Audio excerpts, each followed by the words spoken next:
Hello. My name is Greg Mosgala. I am the Director of Inclusion at Queen's Theater.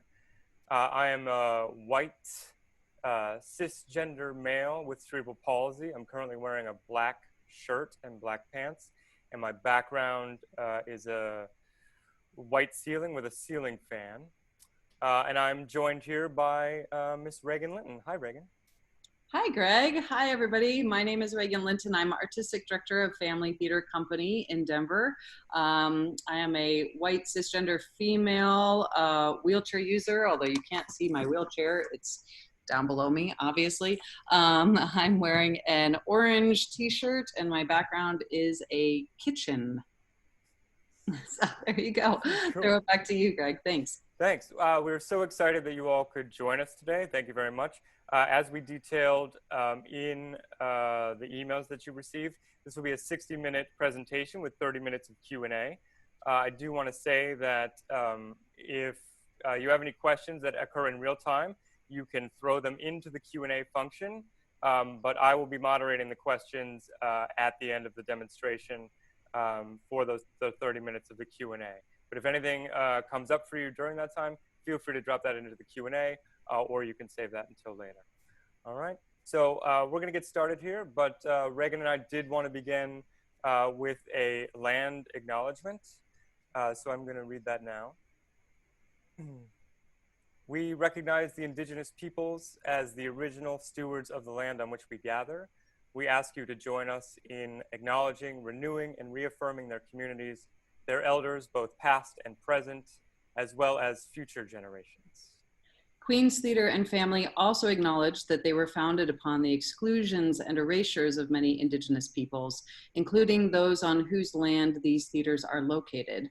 This acknowledgement demonstrates a commitment to the beginning of the process of working to dismantle the ongoing legacies of settler colonialism. As we gather virtually today from New York and Colorado, we honor and acknowledge that we are on the traditional territories and ancestral homelands of the Lenape, Matinecock, and Canarsie tribes in New York, and the Arapaho, Cheyenne, Ute, and Sioux in Colorado indigenous tribes. Thank you again all very much for joining us. We look forward to talking to you when this is wrapped up. For now, I'm going to throw it to Christine, Bruno, and Marilee Talkington. Thank you. Thank you, Greg. Hi, everyone. Hi. All right. Should I finish the land acknowledgement? Because I am actually in San Francisco, and the lands that San Francisco is on is the Ramaytush tribes. And I'm here in New York, and I am represented in the island of Manhattan, which is the ancestral lands of the Lenape, which Greg mentioned. So, maybe I'll introduce myself really quickly, and then do you want to go ahead and start, Christine? Yep, I'll introduce myself. You go first, and then I'll go first. Hi, I'm Marilee Talkington. I am an actor, a writer, a director, a teacher. I founded Access Acting Academy. I'm white. I have long red curly hair. I wear glasses, and I'm legally blind. I'm in my living room right now, but this is going to transform in a matter of moments. Yes. Hi, I'm Christine Bruno, and I am an actor, a teaching artist, a director, and a disability inclusion consultant, specifically to our industry, to the entertainment industry. I'm also a teaching artist for Queen's Theater's TFA program and on the advisory council of TFA.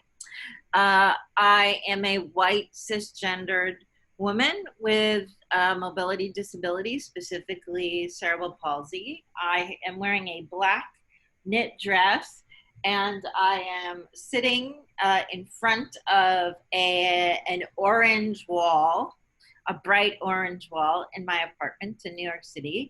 And my pronouns are she, her, hers. So you guys are here because this is a self-tape workshop, obviously designed specifically to address some of the needs of disabled folks during this time of pandemic, but also, you know, obviously going forward. So Marilee and I have we have a lot of information to share with you today, some of which you may know already if you've been doing this for a while, and some might be new to you. So the roadmap for today's workshop is, we'll just do a quick rundown, is going to be how to tape, how to create a self-tape from, and this is, I feel like I can out myself because we have internally named this workshop the gold standard, which is the gold standards with resources, which you will only see from Marilee's side in San Francisco, and the no standard, which is my version of self-tape with limited resources. Now, one of the things we wanted to cover before we start is when Greg and Marilee and I were talking about doing this workshop, the reason why it came up in the first place was because Greg asked a question about, were there any challenges or difficulties that we faced in creating self-tapes during this time of pandemic, right? Because most of us are quarantined in various different kinds of living situations. So for me, full disclosure is that the truth is I was not prepared for this time. There are several reasons why I was not prepared to do self-tapes during this time.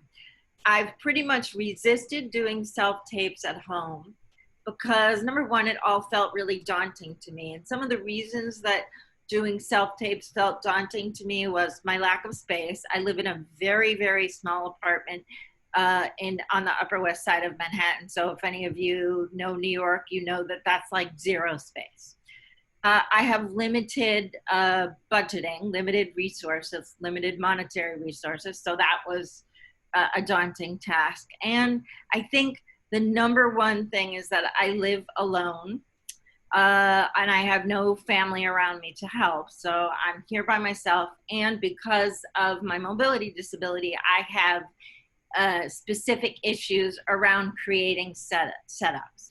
And the last thing was, I have been so lucky in the past few years to have two or more, but mostly two incredible friends and colleagues who have always had space and resources, who've always helped me out with self-tapes. And obviously we can't do that in this time.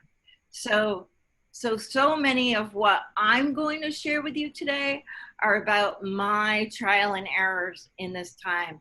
And I'm going to be totally honest with you. Some of this stuff is going to look like crap because I'm still figuring it out. And I thought that it was important just to say that like, honestly, when we say the gold standard, basically it's like, don't do what I did. Don't do what I did. Figure it out.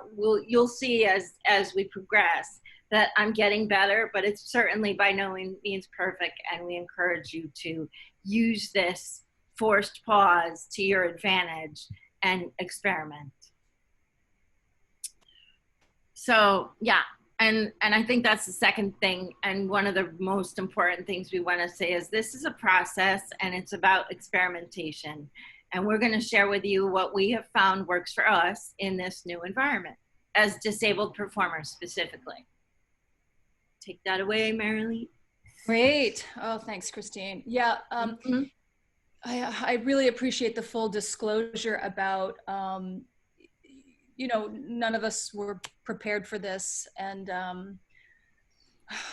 in terms of the gold standard, I'm going to just talk a little bit about that. But even now here, I'm not using gold standard because I don't have all my stuff.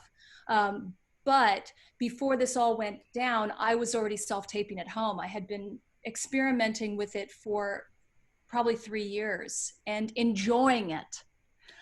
Even though I'm legally blind and face a lot of challenges visually, I personally enjoy the experimentation process. So let's just go ahead and dive right in. Actually, I'm going to change my view here back to gallery. Great.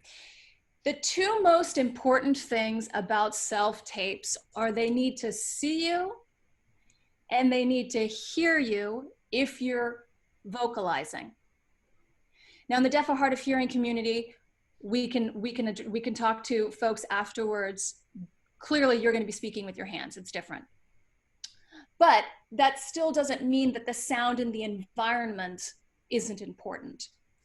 So sound needs to be clear and your image needs to be clear. Now, being part of the blind and low vision community, it can be very daunting to be like, well, how do I get my image? I'm going to talk about a few things that I do, but I'm going to put this right out at the very beginning. Sometimes I need help, and that's just how it is. Sometimes I need help, and sometimes I don't. And I embrace the times that I need help, and I cultivate the communities that I need to reach out to. And sometimes I've figured it out.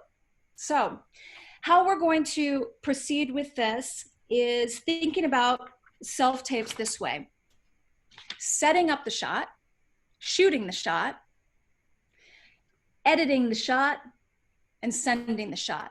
Now we're going to spend most of the time on setting up the shot and shooting the shot. So in terms of setting up the shot, these are the things you want to think about. Your background, and I'll go more into that, but I'm just going to slide through what we're going to talk about: the background, the lighting, your camera position, and your sound. And then we'll talk about the reader and all that when we're talking about shooting the shot. So to start, I'm going to show you what a gold standard self-tape might look like. This is something that I shot. I had full control over the lighting. This is in my self studio in New York. I used 4 lights in this and a microphone. I'm only going to play a couple seconds of this. The volume is very, very low because it was a very intimate scene, but I'm going to play it and then I'm going to talk about the look of this. Night till you get sick of me. Never happened. Better not. I'll ring you after the meeting. Tell Walt and your father I said hello. Okay, so this is sort of the gold standard. A blue background is standard for our industry. Sometimes they'll ask for white, but blue is pretty darn standard. In this shot, which I'm not going to show you how to set up here because there's a lot, I used a lighting setup where I had 2 umbrella lights. And an umbrella light is basically what it sounds like. It's an umbrella with opaque material with a light on a tripod that's shining through the umbrella onto the actor. I had 2 umbrella lights at 45-degree angles from my body to the right and to the left. I also had a ring light on a tripod right in front of me that had an amber filter on it. Plus, I had a hair light that actually was behind me and below me, shooting up so that I was slightly haloed. And I had a microphone on the camera. So this is like as professional as you can get. That's not what I'm going to show you here, but I'm going to show you as close as I can. And we're going to switch interpreters now, Marilee. So now I'm going to show you my space because I'm going to transform my space in front of your eyes. I'm showing you my living room. I have a couch on one wall. I have a couch on another wall underneath a bay window where the shades are closed. I have a coffee table in the middle of the room, and I have a television against the wall, a big screen television with lots of cables. You can see down the hallway, I've got some gear set up, and I have another room in here that has French doors that's kind of leads into sort of a sitting area. So the first thing we're gonna do, that I'm gonna do for you, is set up my background, my backdrop. The background is one of the most important things that you should be thinking about when you're creating your self-tape, because They need to focus on you. If I'm doing a self-tape with all this business, I'm gonna go over here. With all this business around me, I've got a couch and I've got doorways and entryways and paintings.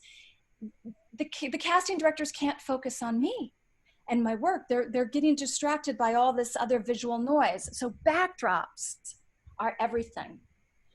So I'm gonna show you, and I'm gonna need some verbal guidance here if you can't see what I'm doing, but I'm gonna talk through it. But please tell me if I need to adjust my laptop in any way. I'm gonna walk into the hallway and I'm going to grab what I love. This is a reversible and it's a collapsible backdrop. It's 5 by 7 and it opens up. Now, for me, I can manage this. I can physically manage this, but it can get a little unwieldy. But this is something that I use. So I can actually lean this against any wall that I want. So I'm gonna do that right now. Actually, the first thing I'm gonna do, I'm gonna bring you over here, because what I wanna do is actually position myself in front of the windows. I'm gonna close my French doors. I'm gonna grab a chair from the hallway. I'm gonna bring my chair in. I'm gonna put it up against the French doors. And then I'm going to put my backdrop on that chair. Next thing I'm gonna do is move the television out of the way. And there's my backdrop. I just transformed this wild living room space into a self-tape studio. So before I go any further, because we're gonna do lighting after Christine does her stuff, I wanna give you one other option for a blue backdrop that isn't as unwieldy as this is, even though I love this so much. It's blue muslin. It's fabric. It's a 5 by 7 fabric, and we're walking into another room right now because I've set it up into a different room. I forgot to tell Christine and Greg about this, but it might be a little dark in here. I've actually set up this muslin fabric on my bookshelf. And the fabulous thing about this, there's so many different ways you can actually use this muslin fabric, but the way that I like to use it is with nanotape. Nanotape is a double-sided translucent tape that doesn't harm anything. You can stick it on your wall, you can stick it on your bookshelf, and you just put the muslin right on there. I actually have 3 pieces across, and I can pretty much put this anywhere. And I love the nanotape. It only costs about $12. And the muslin costs about $16. And it could go, I mean, literally it can go on any space and you can take it down at any time. My collapsible blue screen costs about $70. So just so you know, resource-wise, the differences. So those are the 2 backgrounds. Christine, do you want to hit yours? Sure. Just one sec, starting my video. Okay. Hi. So yeah, so first I'm gonna show everyone my space. I have, like I said, I have very limited space. Basically, I'm limited to about, I don't know, it's about 17 feet by 8 feet is the limitation of my space. That's basically my living room. So first I'm gonna show you one setup in real time, and then I'm gonna show you, I'm gonna have Jay screen share my photos of those setups, just so we can talk about them. So let's see. I want to make sure everyone can see. So if you can see, what you're looking at right now is actually a photo of my kitchen. And somebody please tell me if you can't see that. You're looking at a photo of my kitchen moving into my living room. So on my kitchen is one of those galley kitchens that opens up into the living room. That's pretty common in small apartments. So it gives the appearance of making things look larger, except it also doesn't allow you to close stuff off when your kitchen is not clean, which is, my kitchen is cleaner than it's been in months for this self-tape workshop. So on the counter, which is about, the counter's maybe about 1.5 feet wide, I have something that's called, it's a white piece of corrugated cardboard that's folded into 3, and it's 4 feet wide by 3 feet tall. And so I have it actually placed on the counter, and it's sort of folded into 3 sections. So it sits there on the counter itself. It's freestanding. You don't need any tape. You don't need anything to help it stand, which is great for me because I can't hang anything. I can't fix anything to the walls. And it only, it's cardboard, so it weighs about 3 ounces. So I just have it placed onto the counter. And so that hides the mess in the kitchen and gives me a solid white background to do my self-tape. Now I'm going to go, the other one is this orange wall that I said that this is where I do most of my self-tapes, is in front of this orange wall. I'm sitting down. But I can also take that white piece of corrugated cardboard and put it behind this orange wall, so the orange wall becomes white. Okay, so Jay has just shared one of my self-taping situations, which is a photo of this that I'm describing right now, which is the white cardboard that I just spoke about, flattened onto, it's sitting on the back of my bench that I'm currently sitting on. And so my background would be white. In front of that is my laptop, and it's sitting on a basic like TV tray table on top of a banker's box, which is about maybe 1.5 feet high. And we'll get more into that later as to why it needs to be that high. And I also have a tripod, which is sitting to the left of my computer. Now I'm going to go over to the other side of my room so you can see where the light source is coming from. If everyone can see, this is what I'm showing is my window, which is directly across from the kitchen counter that I showed you before. So it's about maybe 15 feet across the room, and that's my sole light source are these 2 windows in this particular, my sole natural light source. So that's the limited stuff that I have to work with in terms of my space. Should we move to lighting? Yes. Okay. What does this say? Start my video. Unable to start video. Can you see me? No. Greg might have you. We can see you. Yes, you're up now. Marilee, yes. Okay, thank you. I can't. Okay, now I can see. Great. So you have your background, whether it's blue, whether it's the white presentation board that's super light and you can move around, whether it's the blue muslin that you can stick up pretty much anywhere, whether it's your gorgeous orange wall, you've got your background.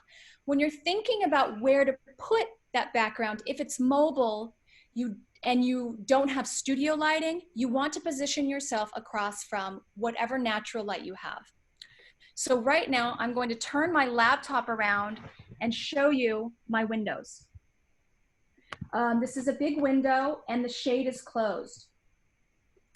I'm going to turn the laptop around on me, and what I'm going to do is show you what it looks like and describe it when the shade is up and when the shade is down. I wish I could see myself.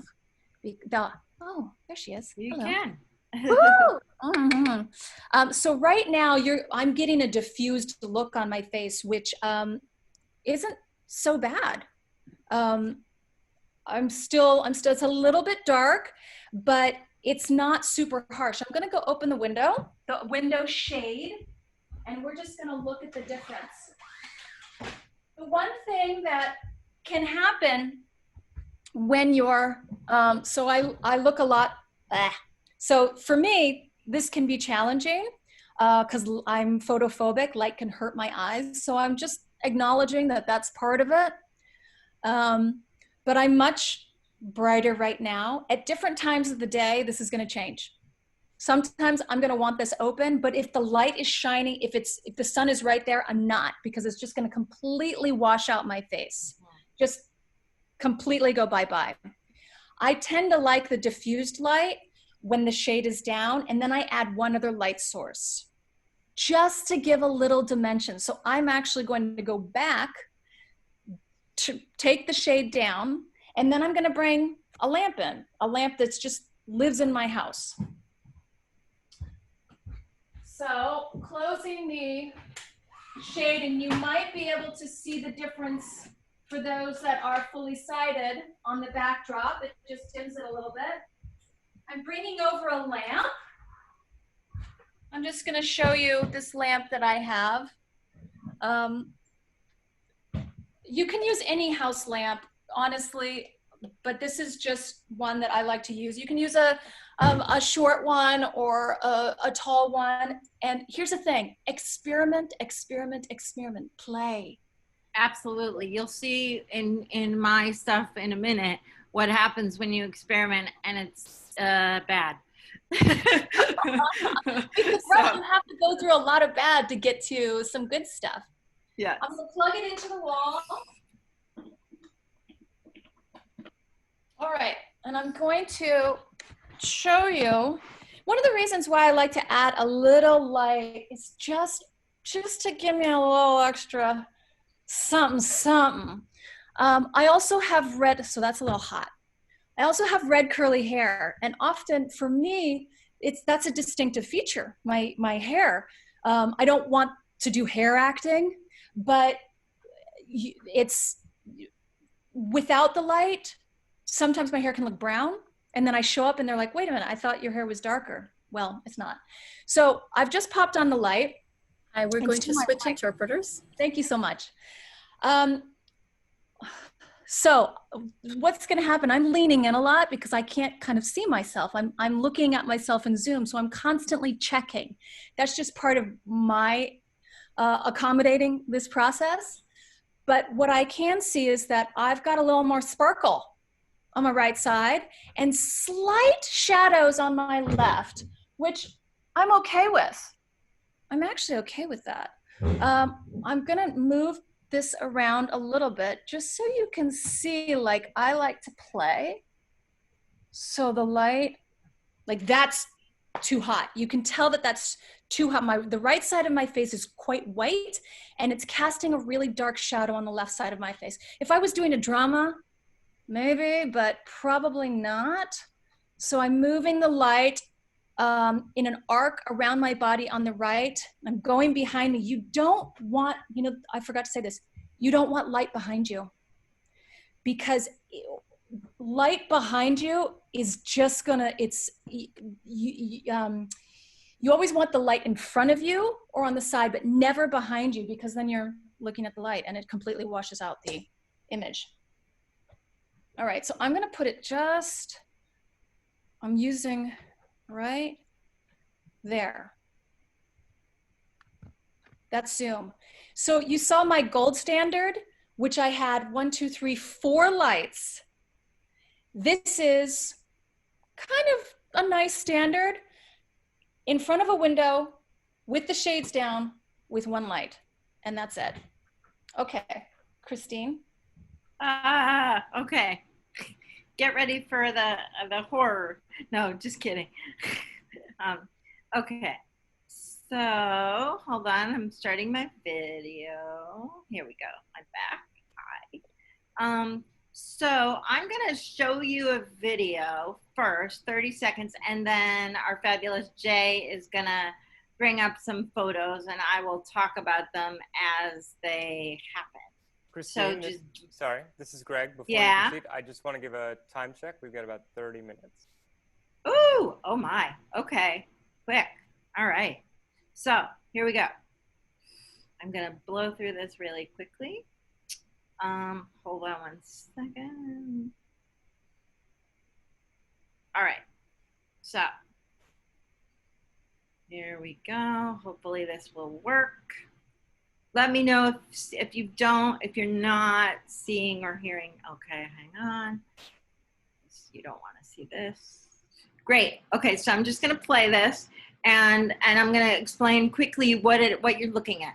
You're looking at me. This was for a taped thing that I did for a friend, a monologue that she wrote. And I am sitting in front of the window that I showed you earlier, and we'll talk about this quickly. And what I did was I taped this with my iPhone, and I forgot to put on the AEAF lock. So the reason I'm showing you this is for two things.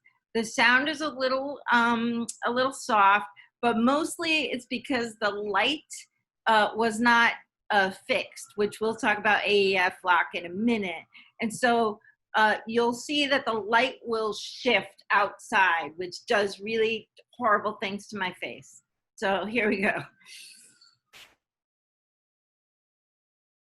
So the light outside is really bright right now. It's much brighter than my face. Looks okay because I'm in profile, and now I've moved. And because of the light outside, half of my face is dark, dark, dark. And now the light has shifted. And now you can see every imperfection in my face, every wrinkle, and the light is very bright on one side of my face and very dark on the other. I'm gonna stop sharing that. So that you don't wanna do. Let's see. And Jay, can you share the photos that I gave you for that? It's the screen share 3 is the folder. Okay, so quickly, this is what I recorded this yesterday in front of on the whiteboard that I showed you that was on my counter, and that's just the natural light from the window. That's all that is. Okay, go ahead, Jay. Next one. This is me sitting down where I'm currently sitting now in front of the orange wall, but it's with the white cardboard background in place of the orange wall, and just natural light hitting the left side of my face and nothing on the right side of my face. So you see that the right side of my face is super dark. Next one. This one was for a video that I shot, and I'm wearing an N95 mask. And I actually like this. I'm sitting in front of my orange wall, and I have the natural light from my window, but I have supplemented it with a regular table lamp that has a shade and a ring light on top of my computer. And I actually recorded this video in Zoom. I actually used Zoom to record the video, and then I edited it down. Thanks, Jay. While Christine was talking, I actually set up my tripod. So then it comes to like, you got to use a camera. I'm only going to talk about using a phone camera because they're so good. I don't use DSLRs. I don't use anything else. My experience is with a phone camera and with Zoom, because auditions are happening over Zoom right now. I've had 2 already. So one of the things— I'm the same. Just the phone and Zoom, and I'll show you a bad example of using Imovie, which is also an option. Yes. If I were to say to you, if you were to say, what are the 2 things that I should absolutely have for self-tape? Me personally, I would say get your blue backdrop, whether it's a piece of muslin or it's the collapsible, and get yourself a tripod. This tripod, which I'm touching right now, you can get on Amazon for like 26 bucks. Get yourself a tripod. So I have the tripod. I'm talking to you right now, looking in my laptop. So the laptop is facing me. It's on a stool. On top of the stool, I have a shoebox, and on top of the shoebox, I have the laptop. Behind the laptop, I have my tripod and my iPhone. Now, one of the ways that I frame myself, if I'm by myself, as a legally blind person, it can be challenging. But hopefully what I'm going to say is going to help not only my community, but yours as well. For low vision, this works for me. I'm going to move right now. And behind me, I've actually put 2 sticky notes. So what I'll do is I'll actually position myself next to my backdrop. This is if I'm framing myself. And I'll grab sticky notes, and I'll put one right about where the back, I'll reach behind me, or sometimes I'll just turn around and face it, and put a sticky note so that the top of the sticky note is at the top of my head. And the bottom of the second sticky note is about 2 or 3 inches below my shoulder, because framing is going to be really important. What I'm doing is I'm kind of getting low right now. There's about 8 inches above my head. You don't want to frame yourself that way. You want the framing, now this will change from drama to comedy, but the framing is really fairly tight to the top of your head. And that's going to be for comedy or drama.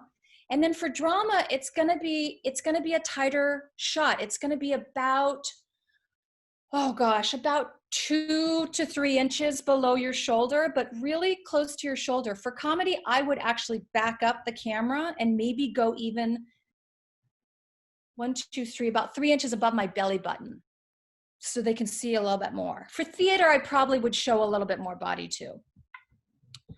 But so I've got my tripod set up. I'm going to walk around and just show you really quickly what that, it's pretty dark. I have my accessibility features on that make my screen really, really dark. So let me adjust that. Okay. That's kind of hard to see, isn't it? I'm just going to describe, I'm looking in my camera, which you all probably can't see, and I'm actually having a hard time seeing. But what I do in the video, I get the video up on my iPhone, and I can see my little sticky notes, and I zoom in to Marilee? the sticky note. Yep. Greg, can you just brush your hair away from the camera lens, if possible? Thank you. When you're down there? Thank you. But it's so beautiful. I agree. Okay. So then I zoom in so that the top of the sticky note is at the top of the frame and the bottom of the sticky note is at the bottom of the frame. Look, not everybody's going to be able to do this. This is actually quite difficult for me to see, and some folks aren't going to be able to see it. But this is just one option that you can use if you're framing yourself. Another option is I frame myself and I send it to a friend and say, am I framed? And that person will, in real time, we'll start going back and forth and I'll get the frame right. But this is something that I do. So let me keep going on framing, because I think this is also like camera position, framing, and also, no, we talk about eyeline later. So I think that's about it. Christine, did you want to say anything about framing before we move on to the next bit? Yeah, I just want to say, because I'm going to talk about eyeline, but I just want to talk about tripods for a second. The thing that I have found incredibly helpful is getting a tripod with a remote shutter. It's amazing, because what happens is I don't have to walk back and forth to start the video or stop the video every time. If I have a remote shutter, I can just stay standing where I am in place and start and stop the camera using the remote. And most tripods have remote shutters now, I think, and they're really easy to connect to your phone via Bluetooth. The one that I have, I've put in the resources resources link. So, yeah, Cool. that's all I want to add. When it comes to actually, we're going to do eyeline after sound. But I do want to say that as a blind low vision person, sometimes just to start my tripod, to get it to a level that I know is going to catch my eyes, I will reach my arm straight out in front of me. And if I can straight out in front of me and just raise it about 5 or 10 degrees, and if I'm right near my iPhone camera, I'm pretty close to where I want to be. That's one of the tricks I use. Okay, sound. I'm stepping away for 1 second. Microphones on the iPhones and on your camera phones are pretty darn good. They just are. But I also use a USB microphone. So what I'm holding in front of the screen is a microphone that actually sticks into, what is it, Thunderbolt? Is that what they call it? Or lightning? It sticks into my iPhones where it gets charged, and it has a small little microphone that sticks out and can move. It can rotate front or it can rotate out to the side. And it's got a little like almost clown nose on it as a windshield. So I will actually stick that in to my iPhone, point the microphone to me, and it just gives me a little bit more clarity than the reader. The reader cannot be louder than you. If you're both speaking, cannot be louder than you. It's your audition, not theirs. So this is just something that adds just a little bit more pop for me, but honestly, most of the time I don't even use a mic. Christine, I don't think you use one either? Yeah, no, I don't. I use the built-in iPhone mic, and it's fine. And later, if we have a few minutes, we're going to just talk about doing quick editing in iMovie. And one of the things that I use religiously is the sound reduction, background noise reduction, which helps a lot. So, yeah. Eyeline. So you've got your background, you've got your lighting, you've got your camera set up on the tripod or your laptop set up, because filming on Zoom is an option, is a great option. Eyeline can be tricky for a lot of people for a lot of reasons. So I'm just going to sort of talk about like how I think about it. Because here's the thing, there's no hard and fast rules for anything in this business at all. This is just how I think about it and some of the feedback that I've received. People want to see you. They want to see the opening of your face. And people will say, well, I want to see your eyes. But what they want to see is you experiencing something and you tracking what's happening in your world. As a legally blind person, I'm not going to be able to see my reader. I can't see the reader. And often with the lights on, I can't see my camera. So what I do, and this is for everyone really, is I spend a good amount of time when I'm sitting before an audition and really putting people in space. Imagining where they are, putting them in space. So let's say I've got 2 characters in a scene.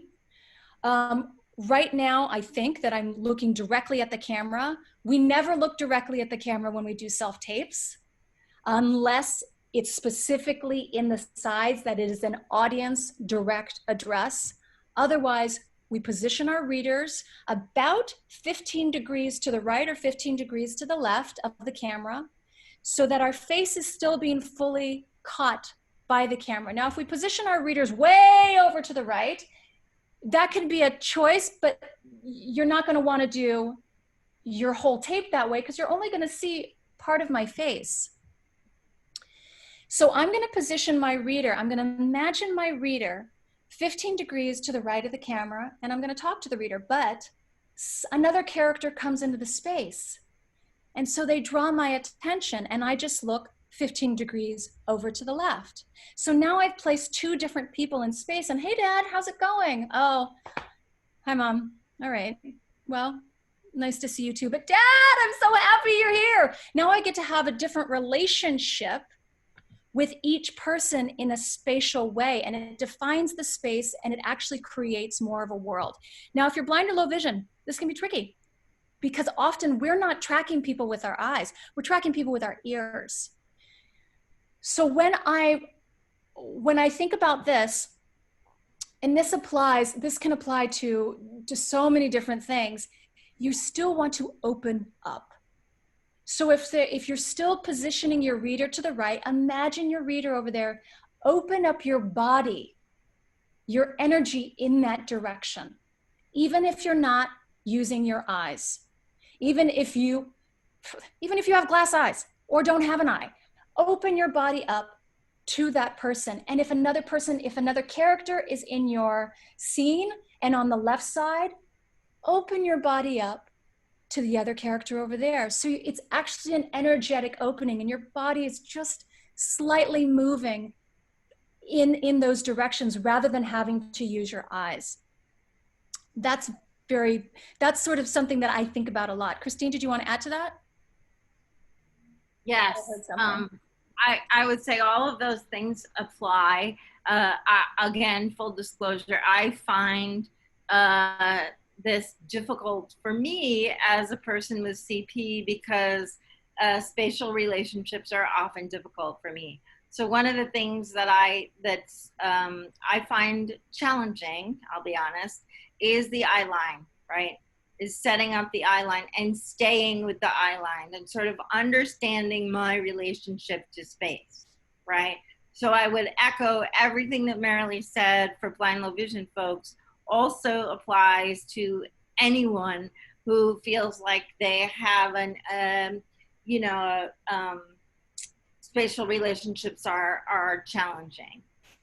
So definitely I would reiterate about trying to envision the space before you start the work. Spend time envisioning what the space looks like in your mind, right? Because we're creating something from nothing. Let's just be honest, this is a very artificial construct, auditioning.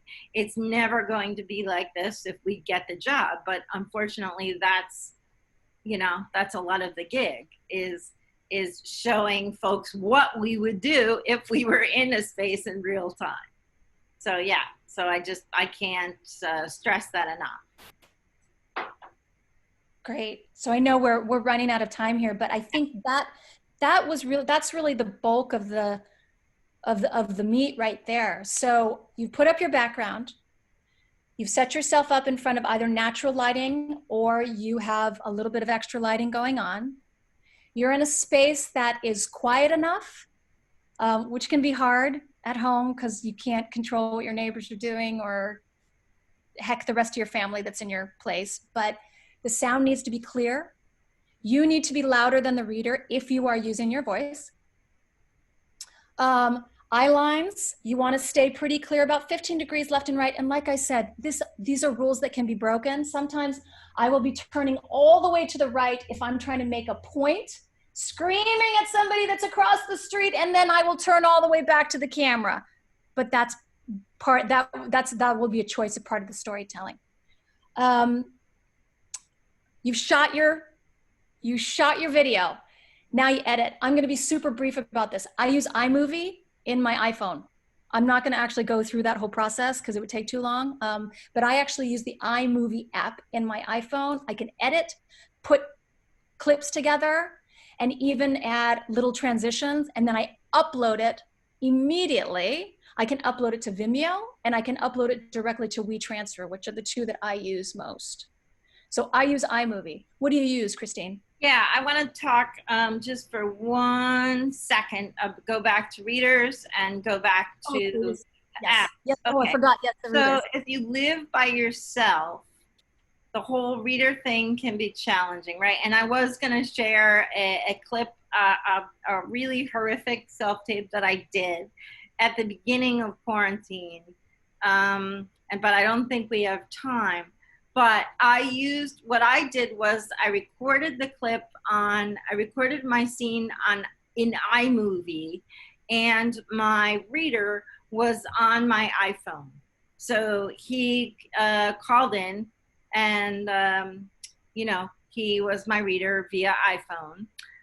We did FaceTime. And unfortunately, because of the way I had the phone positioned, he was not all the time, but sometimes louder. So I just want to reiterate what Marilee said, like make sure, it's just about testing before you actually shoot your scene. Test the lighting, test the sound, you know, because that's like we said at the beginning, making sure they can see you and making sure they can hear you if your voicing are the two key things. The other things that I have been experimenting with are something called teleprompter apps, right? And these will not work for everyone. And again, full disclosure, I haven't even figured out really how to perfect it, but I see that how they can be helpful for a lot of folks. These can be helpful if the time to memorize lines is limited, right? And as we do get back to work, I think this is going to be even more important because self-taping is not going to go away, but the time is going to get truncated for you to send in your material as we start going back to work. We're going to probably go back to what it was when we were going in person, where you have 24 hours, you have 48 hours, right? I will say these apps require some practice in getting the eye line right, the speed of the line movement. What happens is the text is, and these are mostly for phones, so the text is actually superimposed onto your video. So it's running in real time as you're recording, just like a regular teleprompter, except it's on your phone. And then I'm just going to talk quickly about what I do in iMovie.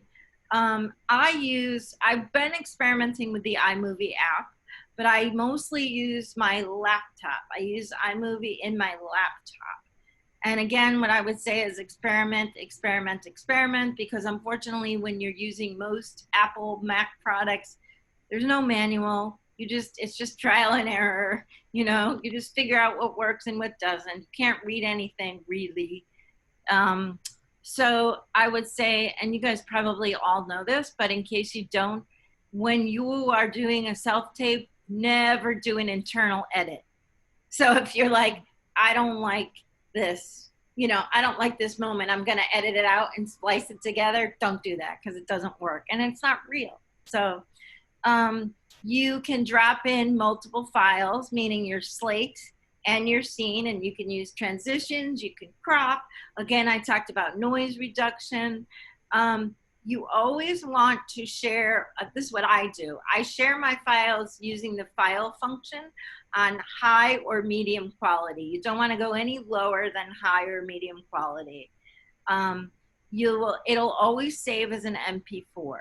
You can share directly to Vimeo, but I like to share in other forms, but I like to share to my desktop so it's easy for me to find in case I need to make changes. Now, just a quick note. Always keep your raw footage in iMovie once you've shared it, because this will allow you to make changes if you ever want to go back and be like, oh, I liked what I did there. I'm going to send it for something else, which I've done many times. Because if you cannot edit MP4 files. Well, you can, but it's extremely time consuming. Because basically when you transfer something to MP4, in order to share it with a casting director, you've finalized it. So does that make sense? And I've done it. I've made that mistake. So learn from my mistake. I think we've got like 3 minutes. Okay. So, I want to show one last video because I just want to make clear that these are all invitations, right? We're going to do the best with what we have. yeah. I'm just going to screen share this last video. And the reason I'm screen sharing it is because one, I didn't really care so much about this audition, which I did at home about a month ago. The only thing I used was the backdrop. I didn't use a mic and I didn't use any extra lighting. Do you see it? Yes. Alcohol and drugs. I ask these questions of all my patients. You can see I'm a little shiny helps me to put any health concerns because the lights. I have in context. Do you smoke cigarettes, cigars, or use any other type of tobacco product? No, I have never been a smoker. I don't use tobacco of any kind. Okay. And I booked this. And I shot it here. So just to say that you don't actually have to have the gold standard to book, that was the backdrop and my iPhone on a tripod. And then I was acting. I was in it. I know that we want to move on to Q&A, but I do want to say this really quickly, and if there's any questions around this, we can. I've auditioned for a few things while I've been at home, and it's a very wild experience. It's very different. I have been asked to audition with my self-tapes, as well as my internet upload and download speeds. Because for that thing that I just showed you, which I booked, I ended up shooting it myself. So the director was on one device, I had my camera on another, and I was shooting myself doing this industrial, uploading it to the director, so the director could go make adjustments to, like, can you lower the frame? Can you upper the frame? Can you do this? So I was uploading every single take myself. It was a very long day, but that's what's happening right now. And I had to teach myself how to do that. Our business is going in wild directions. I also just had an audition that was just a Zoom audition. There was no camera involved. It was totally live. It was on Zoom. And so I basically framed myself exactly like I'm framing myself right now with you. And I was put into the casting director's waiting room, and they said, wait until you get called in. And then I was led into the Zoom room with the casting director. I did the audition, took 3 minutes, and then I was done. But it looked professional. I know that we've kind of run out of time. Greg, Christine, where should we go? I would just say thank you. Okay. Any final thoughts before we move into the Q&A? Yes, Craig. Yes, I've got a couple of things that I would like to add quickly. I'm just going to add, it's funny, the Zoom thing. I did an audition 10 years ago now, a theater audition on Skype, because it was from another country. I booked that job. It was a 3-month tour. So the more things change, the more they stay the same. So the last couple of things that we wanted to share was casting. These are casting director instructions in this time. Read all the instructions from every casting director carefully, because the instructions vary widely. I was going to share an example, but I'll just say, like, some are going to be easier. Like, they say you have to have a live off-camera reader, or you have to be off book, or you have to do a 10-second full body shot, sides provided. Then there are others that are incredibly detailed and may be daunting. So just make sure that you're reading every single instruction carefully, because they're all different. And then we want to talk quickly about accommodations, which I think will fold into the Q&A portion. But the first thing I would say is, I put it in number 4 on our agenda, but given what I just said about casting director instructions, be honest and kind to yourself during this time. There have been a couple of open call auditions that I have said, you know what, I'm not interested in doing that, because I felt that they were too time consuming and too difficult for me to do while being able to do my best work. That's not going to apply to everybody, but in this time, I just decided that, I have a lot going on. If it were an actual audition and there was a job potentially on the other side of it, I'm sure I would have had a different feeling about it. So I just put that out there, that not everything is going to be to everyone's liking. One of the things about accommodations is when to ask, how to ask, right? If you need accessible sides, always request accessible sides. I will say, members of the Casting Society of America, they are now aware that they need to provide accessible sides to anyone who requests them. So do not be afraid to request accessible sides. Marilee already talked about internet speed. And then we'll just talk about other accommodations during the Q&A. But I guess our final thoughts will be trial and error, be patient with yourself, have fun, and don't do what I did. Make sure you experiment before the auditions start rolling in, or, you know, while they're rolling in, because now they're starting to roll in. That's it. Great. Thank you so much to the both of you. I'm going to stay off camera here and just moderate the Q&A, so I'll leave this to you all. So thank you both very much, and thank you to our captioners and our interpreters so far. We have one question here. The first question here is from Garrett. He says, I can imagine that lighting is important when self-taping for film and television, but is it equally so when self-taping for stage? Yeah, sure. Yeah. I mean, absolutely. I mean, the whole point is that they need to see you. So if you're in the dark, they're not going to know who they're casting. Yes, lighting is important. It's important no matter what you're auditioning for. Yes. So would you say that the same setup that you would use for film is the same setup you would use for theater? I would still position myself in front of a window if I can. Absolutely. So that, because I'm going to show more of my body for theater. I'm not going to show my whole body for theater because it's too far away. Yeah. For theater, I won't go any lower than my belly button. So, and I don't know what you do, Christine, but that's my thing. Because it's a different medium. You know, you go lower, it just doesn't read. So yeah, I mean, I'll use either natural lighting or I'll use my lighting setup. But often I'll use it a little bit further back. Yeah, I mean, I don't know how that would apply to musical theater if you have to do a dance combination, but I mean, I would assume you would be sending a variety of shots so they can see your face, and then one further back to see, what you're doing with the combination. But that's just a guess. Great.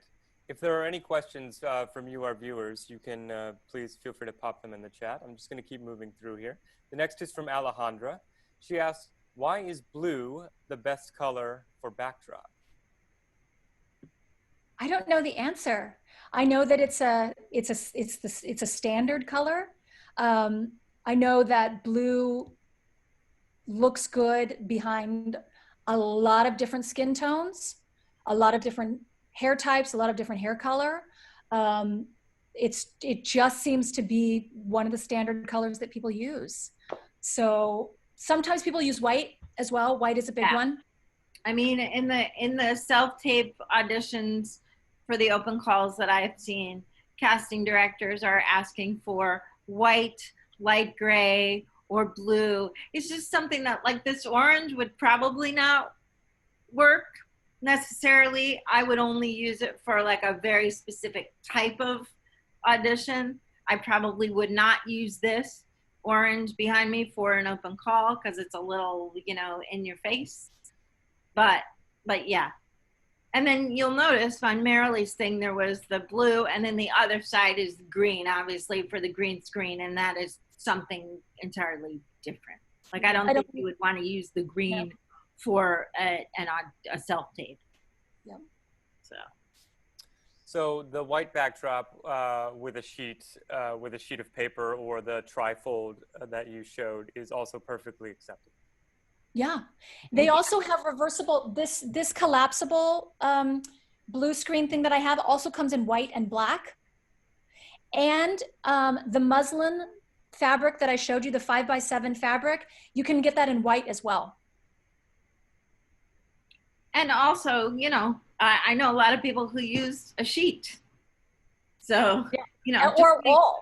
Yeah. Or a white wall. Yeah, if you have a white wall or a beige, well, beige is not great, but if you've got I see plenty of self-tapes on a beige wall, but if all you have at your disposal is a beige wall, just make sure you wear a bright color and try to wear solid colors. Marilee and I are both wearing black today, but you don't have to wear black.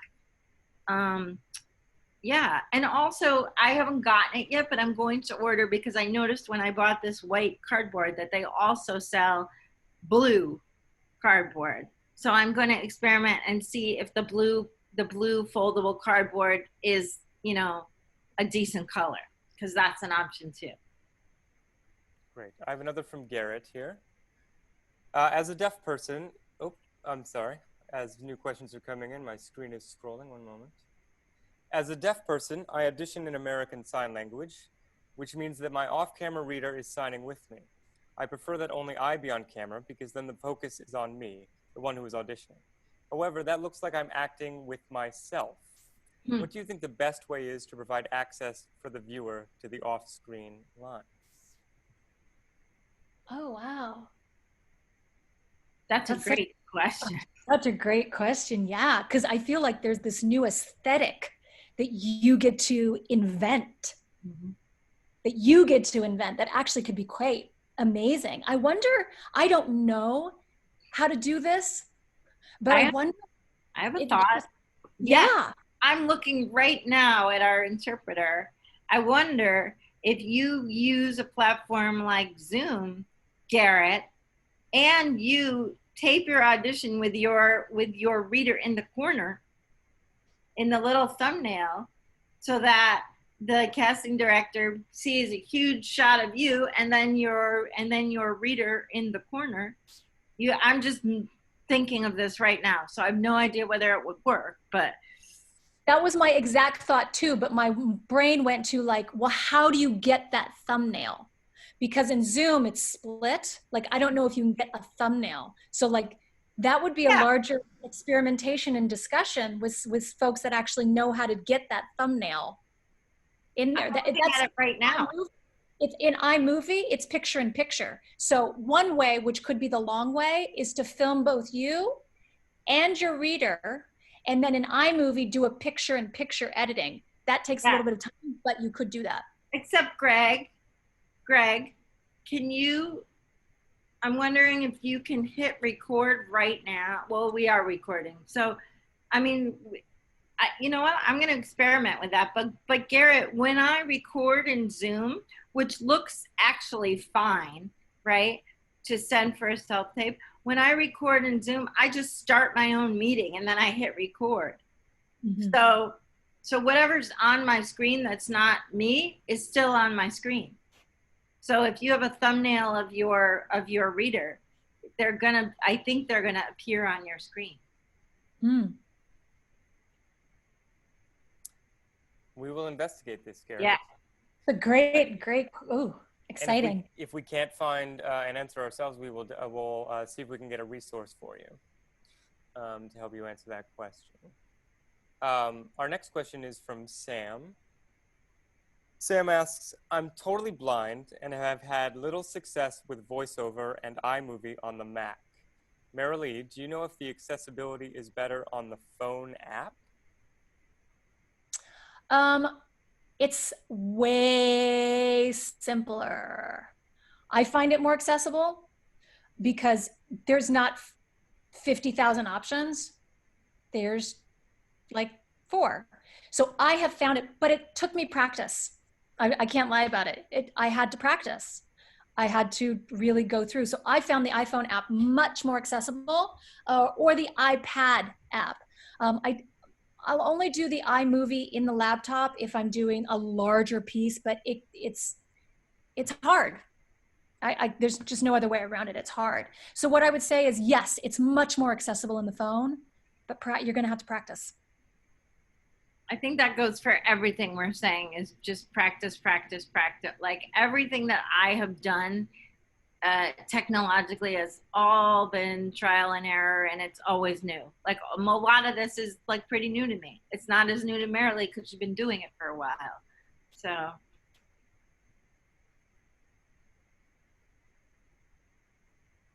Can you all, this is Greg. We're out of our the questions that have come into the Q&A for now. If there are any more, we have about 15 minutes, so we don't have to take all that 15 by any means, but if there are any more additional questions, feel free to pop those into the Q&A. I was wondering from the both of you if how would you address, if it's a particular issue with accessibility, like the one Garrett mentioned or Sam mentioned, can you talk about how you would address those issues with a casting director or a casting professional when they may not be aware of all the particulars or that experience?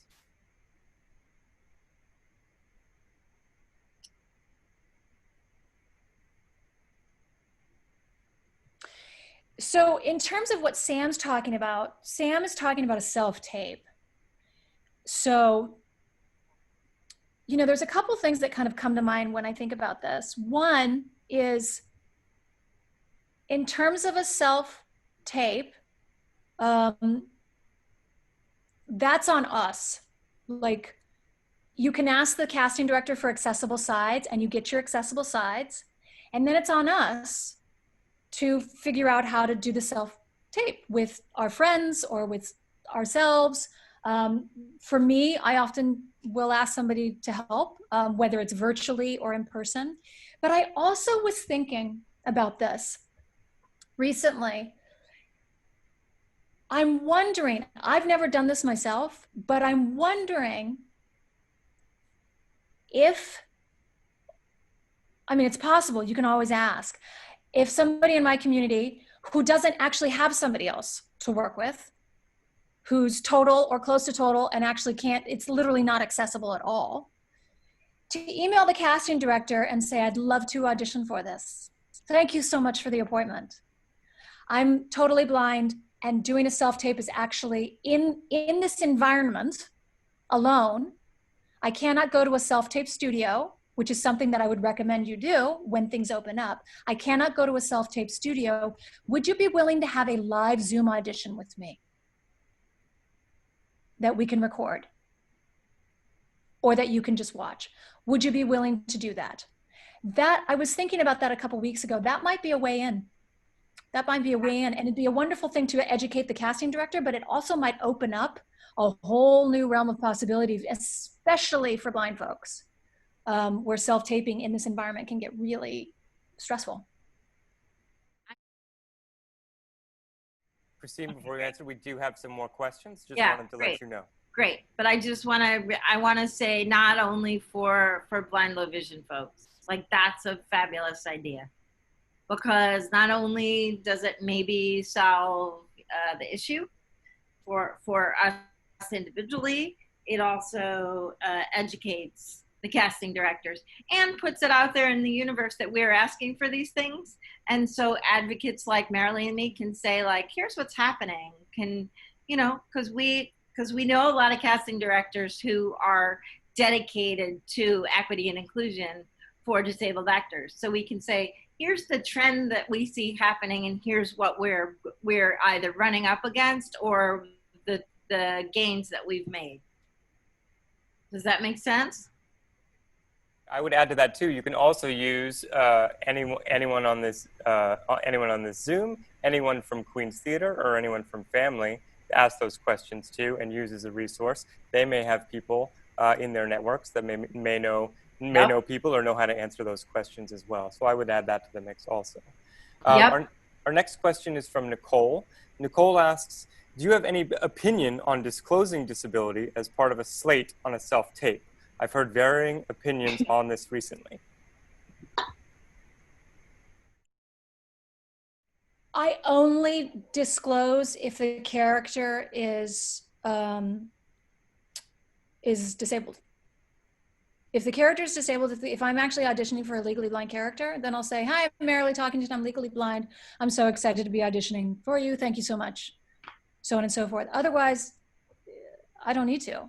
For me, I don't, because it's not part of my work.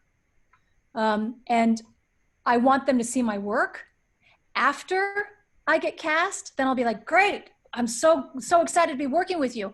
I'm legally blind. Here are some accommodations that I need. Yeah. No, go ahead. Go ahead. No, or sometimes I don't mention it at all, except can I get accessible sides? And then I get what I need, which is the accessible sides. And then it's not something that needs to be discussed. I'm there to do the work. That's my way. I go back and forth. Sometimes I do, sometimes I don't. It just depends. But mostly that's because, like, you know, I have a mobility disability, so it's different. Like if I were in the room, we wouldn't be this question would be moot for me. So I think that it's you know, again, like anything, it's your own choice. It's personal choice. You can choose to self-identify or not. But to bring up, you know, to bring back something Marilee just said is like a casting director can never ask you to disclose any information. It's illegal, right? In an audition, they cannot ask you in the room or on the, so like there's no, you know, if they want to hire you, then they want to hire you. And then if you need accommodations, that's when you would tell them the accommodations that you need, not before you sign that contract on the dotted line. And if that does happen, you report it immediately to you know, someone like me or Marilee or Greg, you know, or the head of the CSA, or, you know, or Equity or SAG-AFTRA, whoever there are plenty of people that stuff is against the law, and everybody should know that. Thank you. Our next question is from Rachel A. She asks, I've been doing my auditions in one take and then sending the best one. What kind of things do I need to focus on in editing? And at the end of the scene, do you take a second in between and say, thank you? What do you do? I've got an answer, but what do you do, Christine? You know, I guess I'm confused, Rachel, when you say I've been doing my scenes in one take. What do you mean by one take? Like, you mean you just, I don't think she can respond, Christine. Okay. Okay. But do you mean if she means like, hey Rachel, if you mean like you have been sent 2 scenes, is that what you mean? You've been sent 2 scenes, and so you actually do each scene back to back as one take, and then you do a few takes of those 2 scenes and you choose which one's best. If that's what you're talking about. I don't do it that way, but, and I don't do it that way because I feel like it can get mushy. It's not clear. We need a clear ending to the beginning and to the first scene, a clear beginning to the next scene, and saying thank you in between feels manufactured. Yeah. And forced and a little like on the not super professional side. But if it's an accessibility thing, if you're doing it in one take because editing is actually not accessible to you, then this is what I would say. Don't do thank you. Do your first scene. Take a moment. Just take a kind of a cleansing moment where maybe you slightly just look away from the camera, or you look down and you breathe. Yep. And then you start your next scene. But only if it's for accessibility reasons and you can't figure out another way to do it. Otherwise, separate them. Yeah. I don't know if what do you think, Christine? Exactly. I would always separate them. That's my personal choice, is to separate them. And then when you're doing your editing, you can put them together using a transit. There's a function in iMovie, both on the phone and on the laptop version, where you have a transition. You can actually put in a transition. So it would transition you from one scene to the next. So it's clear that it's 2 different scenes. And I would agree. Is like, sorry. No, and I would just say I would agree about the thank you. No need to say thank you. Yeah. And the transition is like it blurs from one scene to the next. Right. Or it slides, or something like that. So we have 2 questions left here, and I think these will be the last 2. Okay. This is from Adam. Adam asks, I use a Bluetooth set of headphones. They are over the ear. They have a built-in microphone that is much better than my laptop's internal mic.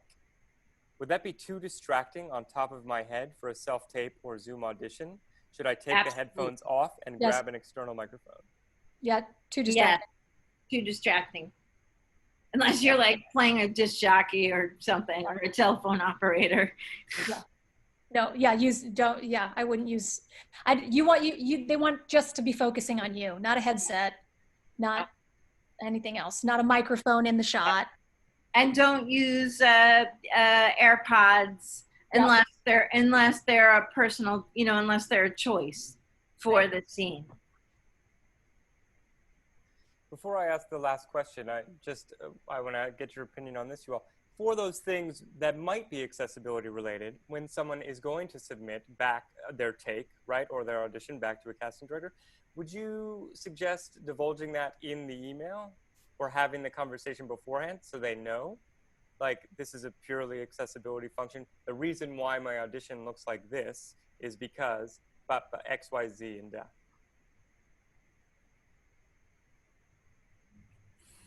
That's tough. That is tough because it's like, that's a line, right? Because you don't want to start making excuses right off the bat, but you also want, that's tough.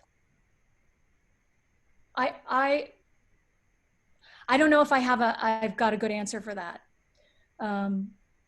Because if it's like, I'm so sorry, if you start apologizing, that it's not a good introduction to a casting director. But I don't know. But at the same time, it's like for if it's just like, hey, here's my self-tape. For accessibility reasons, literally for accessibility reasons, I actually had to make it one take. Thank you so much. Not for accessibility reasons, I'm legally blind and low vision, and I've been losing my vision for 48 years, and so on and so forth.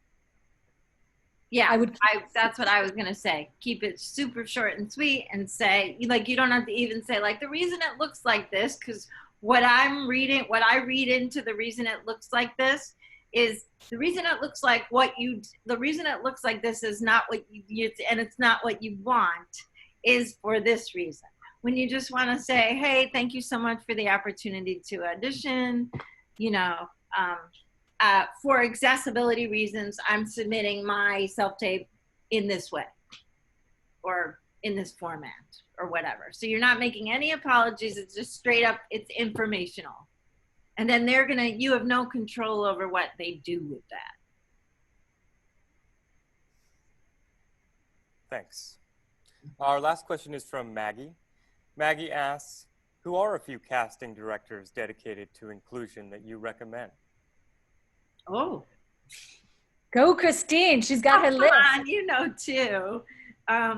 Well, I would say in New York, there is Dave Caparelli-Otis from Cap Casting, who is also on the Diversity and Inclusion Committee for CSA, which is the Casting Society of America.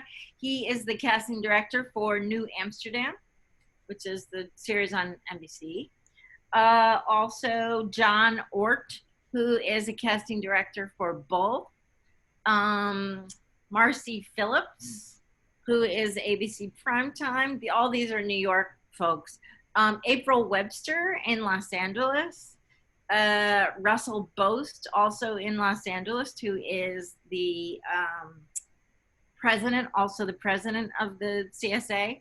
Danielle Pressfelder, who's in New York, who is the casting director for Nickelodeon. Rosalie Joseph, who is primetime casting director for CBS.